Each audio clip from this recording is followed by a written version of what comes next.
अरे ऐसे कैसे नहीं देगी तू अग्नि परीक्षा? अगर तेरे चरित्र पर कोई दाग नहीं है तो क्यों दिक्कत है तुझे? हाँ, और फिर जब स्वयं सीता माँ को भी अग्नि परीक्षा देनी पड़ी थी तो तुझे क्यों नहीं?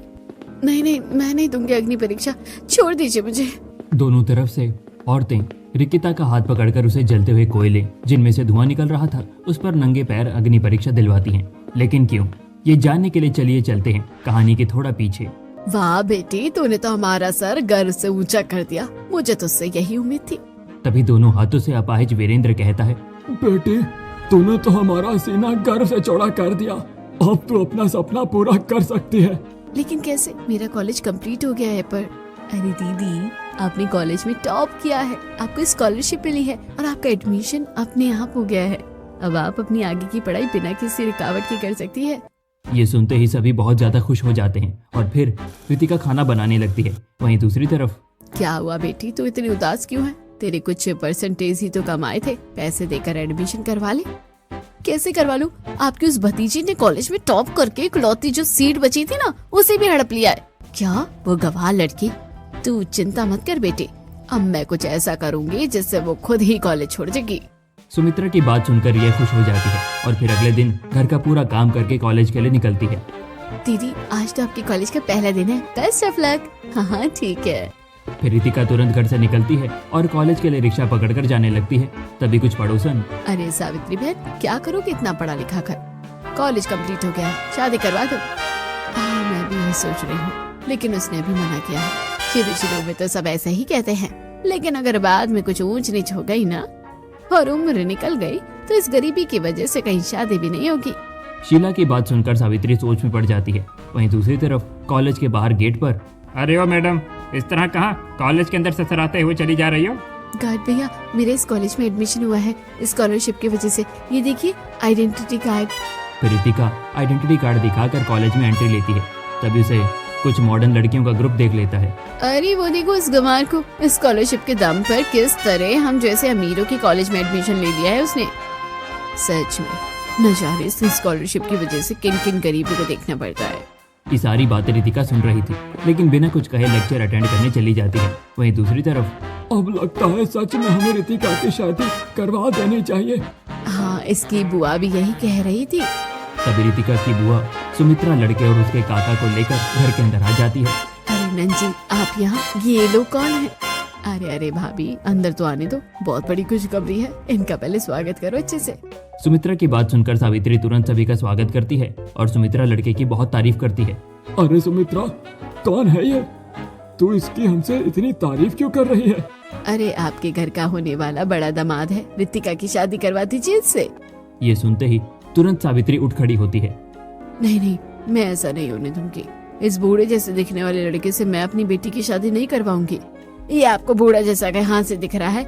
यही कोई 30-32 साल का होगा और फिर सरकारी नौकरी है, करोड़पति बाप का इकलौता बेटा है, राज करेगी आपकी बेटी वहाँ।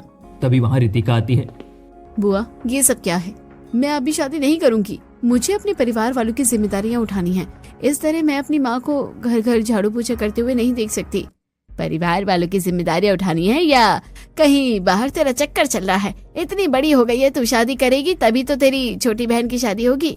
हमारी शादी की चिंता आप मत कीजिए बुआ जी, वरना आपके कुछ सफेद बाल भी झड़ जाएंगे। सुमित्रा जी, आपकी वजह से मेरी इतनी बेइज्जती हुई है, मैं आपको छोड़ूंगा नहीं।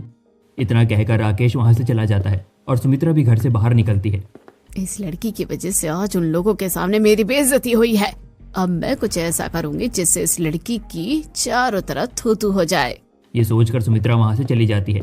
परेशानियों का सामना करते हुए रितिका अपनी पढ़ाई पर फोकस करती है। फिर एक दिन, दीदी, आप ये फटे हुए कपड़े पहनकर कहाँ जा रही हो? मेरे सारे अच्छे कपड़े भीगे हुए हैं इस वजह से, और फिर आज कॉलेज जाना है, बहुत जरूरी है, आज एडमिट कार्ड मिलेगा। इतना कहकर रितिका फटे पुराने कपड़े ही पहनकर कॉलेज पैदल जाने लगती है कि तभी रास्ते में, और रानी चलती है क्या? मुझे जाने दीजिए। अरे डर क्यों रही है? चल चल, तेरे ये फटे हुए कपड़े सिल दूं। रोहित रितिका का रास्ता रोककर उसे छेड़ने लगता है। अरे क्या हुआ, इधर उधर कहाँ जा रही है? चल मेरे साथ, दोबारा ये फटे कपड़े पहनने की जरूरत ही नहीं पड़ेगी। रितिका रोहित से बचकर आगे बढ़ती है कि तभी रोहित की बाइक के हुक में रितिका का कपड़ा फंस जाता है और वो गिर जाती है। तभी रोहित भी उसके ऊपर गिरता है। ये क्या बदतमीजी है, मैं तुम्हें छोड़ूंगी नहीं। रितिका तुरंत जमीन से उठती है और रोहित को खींचकर एक चांटा लगाती है, जिसे रोहित वहां से भाग जाता है। हे भगवान, जमीन पर गिरने की वजह से चोट लग गई, ऊपर से कपड़े भी फट गए। अब इस हालत में कॉलेज भी नहीं जा सकती। ये सोचकर रितिका तुरंत वापस घर के लिए निकलती है। वहीं दूसरी तरफ घर के बाहर अरे मैं तो पहले ही कह रही थी, जरूर बाहर कहीं चक्कर चल रहा है, तभी तो शादी नहीं करना चाहती थी। हाँ और नहीं तो क्या, आज ही रिक्शा स्टैंड के पास एक लड़के की बाहों में गिरी पड़ी थी। नहीं, ऐसा नहीं हो सकता, मुझे मेरी बेटी पर पूरा भरोसा है। अच्छा, विश्वास नहीं होता ना, तो ये देखो फोटो। सुमित्रा सभी को रोहित की बाहों में गिरी रितिका का फोटो दिखाती है। तभी वहाँ रितिका आती है। लो आ गई महारानी, अपना मुंह काला करवा कर। आप सब ये क्या कह रहे हैं, मैं तो कॉलेज गई थी। अच्छा, कौन सा कॉलेज? आज तो कॉलेज की छुट्टी है, सुबह सुबह ही मैसेज आया फोन पर। क्या छुट्टी? अब हैरान होने का झूठा नाटक मत कर। कॉलेज का बहाना बनाकर अपने आशिक के साथ घूमने गई थी, तेरी हालत देखकर ही पता चल रहा है। नहीं, ऐसा नहीं है। तुझ जैसी गरीब परिवार को सोसाइटी में रखकर पहले से ही हमारी सोसाइटी की रेपुटेशन खराब है। अब तुझ जैसी कलंकनी को हम इस सोसाइटी में नहीं रहने देंगे। और अगर तू सच कह रही है तो इसे साबित करके दिखा। जैसे सीता माँ ने अग्नि परीक्षा दी थी, वैसे ही तू अग्नि परीक्षा देकर दिखा। क्या अग्नि परीक्षा? ये मेरी बेटी कैसे देगी? तभी सुमित्रा रितिका का हाथ पकड़ती है और घसीटते हुए उसे मंदिर के बाहर ले जाती है और जलते हुए कोयले बिछा देती है। नहीं नहीं, मैं इस कोयले पर नहीं चलूंगी। तुझे अग्नि परीक्षा देनी पड़ेगी, वरना हम तुझे और तेरे घर वालों को धक्के मारकर इस सोसाइटी से बाहर निकाल देंगे। हे भगवान, अब मैं क्या करूं? क्या ये अग्नि परीक्षा दूं या फिर अपने परिवार को बेघर होता हुआ देखूं? नहीं, मैं ऐसा नहीं होने दे सकती। ये सोचकर रितिका अपने परिवार वालों के लिए खुद अग्नि परीक्षा देने को तैयार होती है और एक एक कदम आगे बढ़ती है। नहीं, भगवान। रितिका की दर्द भरी चीखें सुनकर मंदिर में आए नितिन की नजर रितिका पर पड़ती है। ये तो रितिका है जिसे मैं बहुत ज्यादा प्यार करता हूँ। मैं उसे इस तरह नंगे पैर कोयले पर चलते हुए नहीं देख सकता। उसके परिवार वाले खुद उसकी अग्नि परीक्षा ले रहे हैं, तो क्या कहकर उसे रोकेगा? नहीं, मैं इस तरह ये नहीं देख सकता। मुझे जल्दी कुछ करना होगा।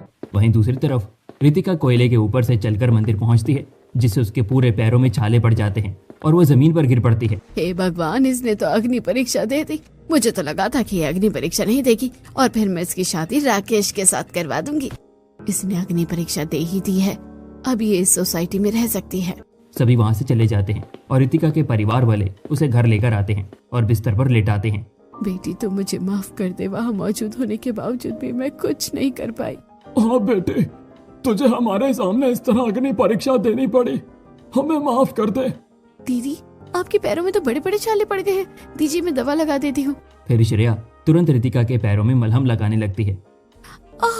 माँ से बेटी तू हिम्मत मत हार, मैं हूं ना तेरे साथ। दीदी, मलहम लग गया है, अब आप थोड़ा आराम कर लीजिए। फिर सावित्री रितिका को कंबल ओढ़ाती है और फिर रितिका कराहते हुए सो जाती है। वहीं दूसरी तरफ बिल्कुल।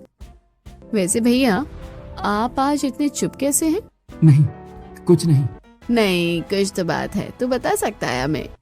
लगता है यही सही वक्त है सच्चाई बताने का, क्योंकि अब मैं रितिका से ज्यादा देर दूर नहीं रह सकता।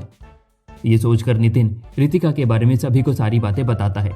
क्या सच में उस लड़की ने इस कलयुग में भी कोयलों पर चलकर अग्नि परीक्षा दी है? फिर तो तेरी पसंद बहुत अच्छी है। उस लड़के के अंदर अद्भुत सहनशीलता है। हाँ पापा, और मैं उसे बहुत प्यार करता हूँ।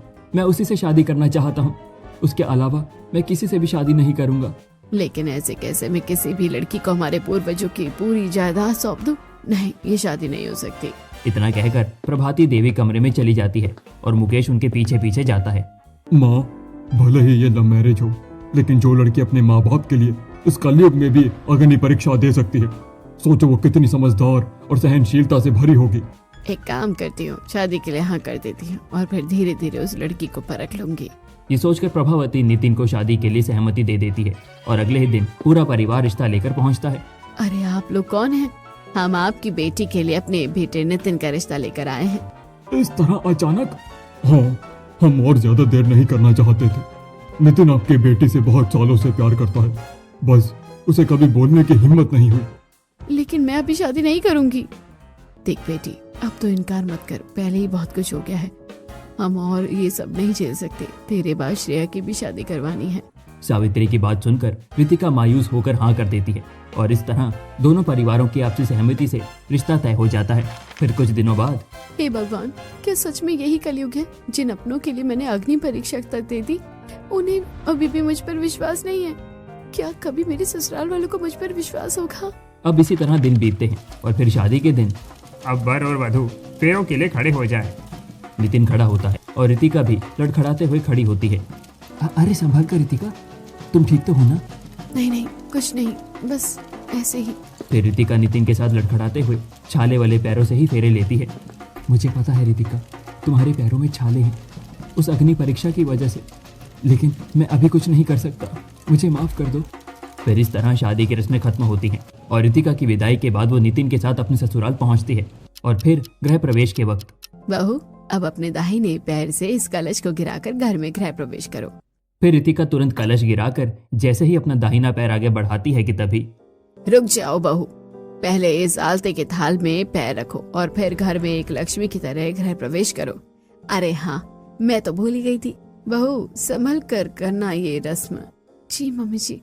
फिर रितिका आलते की थाल में जैसे ही अपना पैर रखती है, फिर रितिका थाल में अपने दोनों पैर रखकर घर में गृह प्रवेश करती है और अपने पैरों के निशान छोड़ती है कि हमारे घर में स्वयं लक्ष्मी माँ आई हैं, अपने पैरों से गृह प्रवेश करके। अब तो हम भाभी को कभी नहीं भूल सकते।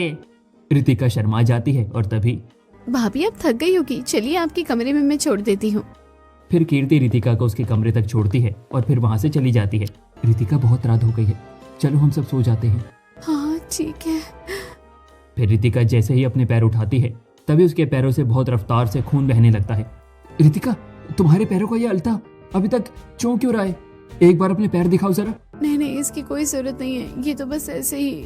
नितिन रितिका की बात नहीं सुनता और रितिका के सामने जमीन पर बैठकर उसके पैर देखता है। ये तो खून है, लेकिन इस तरह अचानक खून कैसे? और तुमने मुझे बताया क्यों नहीं? रुको, मैं अभी तुम्हें दवाई लगाता हूँ। नितिन तुरंत दवाई लेकर आता है और घुटने के बल पर बैठकर रितिका का पैर अपने घुटनों पर रखकर दवाई लगाना शुरू करता है। मैं जानता हूँ तुम्हें बहुत दर्द हो रहा है, लेकिन तुम चिंता मत करो, मैं आराम से लगाता हूँ। मलहम लगाते वक्त नितिन रितिका के पैरों पर फूंक भी मारता है और फिर अच्छे से मलहम लगाकर रितिका को सुला देता है। अब इसी तरह अगले दिन ये क्या, बहू ने कल इसी थाल में अपने पैर रखकर गृह प्रवेश किया था। बहू के गृह प्रवेश के थाल में ये कांच के टुकड़े किसने डाले? अच्छा, तो कल रितिका के पैरों से इसी वजह से खून गिरा था। रितिका, तुमने मुझे कल बताया क्यों नहीं? सब लोग बहुत खुश थे और मैं उनकी खुशियों पर पानी नहीं फेरना चाहती थी। लेकिन सोचने वाली बात यह है कि आखिरकार भाभी के साथ ऐसा किसी ने क्यों किया। इस बारे में मैं जरूर पता लगा कर रहूंगा। इसके बाद सभी पूजा करते हैं और फिर रितिका रसोई में पहुंचती है। भाभी, आपके पैरों में छाले हुए हैं, ऊपर से कांच की वजह से खून बह रहा है। आप किचन में क्यों आई? आज मेरी पहली रसोई है, इस वजह से। और फिर इन सारी चीजों की तो मुझे आदत सी हो गई है। लेकिन भाभी, अगर वो अपनी पहली रसोई की रस्म पूरा करना चाहती है तो तुम लोगों को क्या दिक्कत है? लेकिन आज ही बहू की पहली रसोई होगी। बहू के पैर में चोट लगी है, हाथों में नहीं। वो हाथों से खाना बना सकती है। अच्छा ठीक है भाभी, चलिए हम आपकी मदद करवा देते हैं। फिर रितिका सबकी मदद से अपनी पहली रसोई की रस्म पूरी करती है और सभी को एक से बढ़कर एक पकवान खिलाती है। वाह भाभी, आपने क्या लाजवाब खाना बनाया है। हाँ बहू, ऐसा लगता है जैसे तू पिछले जन्म में अन्नपूर्णा थी। हाँ, वो इतना अच्छा खाना तो मैं भी नहीं बनाती। सच में तूने तो कमाल ही कर दिया। इस तरह सभी तारीफ करते हुए खाना खाते हैं और फिर रितिका को गिफ्ट देते हैं। कुछ दिन बीतते हैं, रितिका घर पर ही आराम करती है और फिर जब उसके पैर ठीक हो जाते हैं। अरे आ गया बेटा तू। हाँ माँ, आज ऑफिस में काम कम था। अरे वो तो बहुत अच्छी बात है। और फिर आज आप और भाभी मूवी देखने चले जाइए। अरे लेकिन इसकी क्या जरूरत है? अरे क्यों नहीं, शादी के बाद आप लोग हनीमून पर भी नहीं गए थे क्योंकि आपके पैरों पर छाले थे। अब मूवी देखने तो जा ही सकते हो ना। हाँ रितिका, चलो हम मूवी देखने चलते हैं। इसके बाद रितिका और नितिन मूवी देखने थिएटर में पहुंचते हैं और मजे से मूवी देखने लगते हैं। मैंने तो आज तक कभी मूवी थिएटर ही नहीं देखा। सच में मूवी थिएटर तो बहुत बड़ा होता है। अरे लेकिन वो क्यों? मेरे मायके के बारे में तो आप जानते ही हैं। खाने का इंतजाम माँ इतनी मुश्किल से करती है, तो हम मूवी कैसे देखते? कोई बात नहीं, तुमने अपने मायके की गरीबी की वजह से जो कुछ भी एंजॉय नहीं कर पाई हो ना, मैं तुम्हें वादा करता हूँ तुम अपने ससुराल में जरूर एंजॉय कर पाओगी। इसके बाद नितिन और रितिका मूवी देखकर देर रात लौटते हैं। फिर अगले दिन लो आ गई आशा जी की गरीब बहू। इतने अमीर होने के बावजूद इस गरीब बहू को लाने की क्या ही जरूरत आन पड़ी थी। पड़ोसियों के तानों से रितिका उदास हो जाती है कि तभी ये सब देख रही थी आशा। बहू सब्जी बाद में ले लेना, तू अभी ऊपर आ। जी मम्मी जी अभी आई। रितिका तुरंत आशा के कमरे में जाती है। बहू तू उस आस पड़ोस के लोगों की बातें सुनकर बुरा मत माना, उनका तो काम ही है लोगों की खुशियों में जहर घोलना। मम्मी जी मुझे आप लोगों जैसा इतना प्यारा और अच्छा ससुराल मिला है, भला मैं क्यों लोगों की बात दिल पर लगाऊंगी। अब इस तरह धीरे धीरे रितिका अपने ससुराल वालों के साथ घुल मिल जाती है और खुशी खुशी रहने लगती है। फिर एक दिन, आज संडे है और सभी की छुट्टी, एक काम करते हैं पूरा परिवार मिलकर कहीं बाहर चलते हैं। अरे आज सूरज कहाँ से निकला है जब पापा बाहर जाने की बात कर रहे हैं। हाँ वो तो है, लेकिन उससे पहले ये सूरज डूबे, हम इस सूरज का फायदा उठा लेते हैं और बाहर चलते हैं। लेकिन कहाँ? एक काम करते हैं, हम सभी ओपन रेस्टोरेंट चलते हैं। अरे फिर तो मजा आ जाएगा। चलिए सब तैयार हो जाइए, हम लोग शाम को चलेंगे। फिर पूरा परिवार संडे के दिन बाहर रेस्टोरेंट जाता है और डिनर करता है। ये सारा खाना तो आप लोगों ने मेरी पसंद का ही ऑर्डर किया है, तो आपकी पसंद क्या है? अरे हमारी पसंद की बहू है ना, हमारे लिए इतना ही काफी है। सच में मेरे ससुराल वाले कितने ज्यादा अच्छे हैं, लेकिन कहीं ये सब कोई छलावा तो नहीं। अब इसी तरह कुछ दिन बीतते हैं। फिर एक दिन, ये क्या भाभी, मेरा 18th बर्थडे है और आप मेरे बर्थडे में ऐसे कपड़े पहनोगे? नहीं नहीं, चलिए हम सब शॉपिंग पे चलते हैं। हाँ भाभी चलिए, बहुत मजा आएगा। फिर तीनों ननद और भाभी बाहर शॉपिंग पर जाते हैं और मजे से शॉपिंग करने लगते हैं कि तभी रितिका की बुआ फिर देख लेती है। अरे ये क्या, ये गंवार लड़की अपने ससुराल वालों के साथ इतनी ज्यादा खुश कैसे है? मैं तो इसकी अग्नि परीक्षा दिलवाकर इसकी जिंदगी बर्बाद करना चाहती हूँ, लेकिन ये तो और भी ज्यादा खुशी से जीने लगी। हाँ अब हम क्या करें? तू चिंता मत कर, मैंने जैसे तेरे मायके में जहर खोला था ना, अब उसी तरह इसके ससुराल में भी खोलूंगी। वहीं दूसरी तरफ रितिका अपनी दोनों ननद के साथ शॉपिंग करके घर लौटती है और फिर अगले दिन बर्थडे पार्टी में। निशा कैसा लगा तुझे हमारा सरप्राइज? बहुत अच्छा, चलिए नैना जी अब केक काटिए। रितिका की बात सुनकर जैसे ही निशा केक काटने जाती है कि तभी वहाँ सुमित्रा आती है। रुक जाइए आप सब, अपनी जिस बहू को इतनी इज्जत दे रहे हैं उसकी एक बार असलियत तो जान लीजिए। क्या मतलब? अरे हम बाद में बात करेंगे इस बारे में, अभी निशा की बर्थडे पार्टी खराब नहीं करते हैं। सुमित्रा का बर्थडे पार्टी में सभी के सामने रितिका को बेइज्जत करने का प्लान नाकामयाब हो जाता है और सभी खुशी खुशी बर्थडे एंजॉय करते हैं। फिर रात को, यही सही मौका है, इस वक्त नितिन अकेला है। ये सोचकर सुमित्रा तुरंत नितिन के कमरे में जाती है और नितिन को सारी बातें बताकर वो फोटो दिखा देती है। नहीं, ऐसा नहीं हो सकता, मुझे मेरी पत्नी पर पूरा भरोसा है। इसे भरोसा नहीं, इसे अंधा होना कहते हैं। तुम्हारी आंखों के सामने असलियत है, ये फोटो देखो, तुम्हारी पत्नी किसी और की बाहों में है। ये हमारा आपसी मामला है, मैं उससे बात कर लूंगा, आप जा सकती हैं। इतना कहकर नितिन सुमित्रा को कमरे से भेज देता है। पता नहीं इसने उसके दिल में क्या ही डाल दिया है जो इतना अंधा भरोसा करके बैठा है। अब लगता है किसी और को भी भड़काना पड़ेगा। वही कमरे में नितिन इस बारे में रितिका से बात करता है। नहीं ऐसा नहीं है, और मुझे नहीं पता कि वो फोटो कब की है। हाँ रितिका, तुम घबराओ मत, मुझे तुम पर पूरा भरोसा है, मैं इस बारे में पता लगाने की कोशिश करूंगा। चलो अभी हम सो जाते हैं। फिर नितिन और रितिका सो जाते हैं और फिर अगले दिन सुबह मंदिर में। रुकिए रुकिए, मुझे आपको कुछ बताना है। आप कौन हैं और क्या बताना है?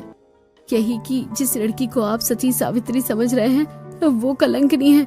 आपके बेटे से शादी करने से पहले वो अपना मुंह कहीं और काला करवा चुकी है। ये सुनते ही प्रभावती देवी को बहुत गुस्सा आता है और वो सुमित्रा के साथ तुरंत घर के लिए निकलती है। वहीं दूसरी तरफ घर में, अरे आप लोग तो बहू के मायके वाले हैं ना, आइए आइए बैठिए। इस तरह अचानक कैसे आना हुआ? शादी बहुत जल्दी में हो गई और फिर हालातों की वजह से रितिका तब से अपने मायके नहीं आई थी, इसलिए। वैसे आपकी बेटी है बहुत अच्छी। तभी वहाँ प्रभावती देवी सुमित्रा के साथ आती है और तुरंत सभी को सारी बात बताकर रितिका के ऊपर इल्जाम लगा देती है। नहीं ऐसा नहीं हो सकता है, ये मैं नहीं हूँ। क्या ये फोटो झूठी है? कैसे करें हम तुझ पर विश्वास? अगर तू सच्ची है तो फिर तू अग्नि परीक्षा देकर दिखा। क्या अग्नि परीक्षा? मम्मी जी, मुझे मेरी बहू पर पूरा विश्वास है, वो ऐसा नहीं कर सकती। हाँ दादी, आपको जरूर कोई गलतफहमी हुई है, भाभी ऐसी नहीं है। अगर सच में बहू के मन में कोई पाप नहीं है और इसका चरित्र साफ है तो इस अग्नि परीक्षा देने में कैसी हिचकिचाहट? प्रभावती देवी तुरंत रितिका को घर से बाहर लेकर जाती है और वहाँ जमीन पर कांच बिछा देती है। ऐसा मत कीजिए, इसने अपने मायके में भी अग्नि परीक्षा दी है और अब ससुराल में भी।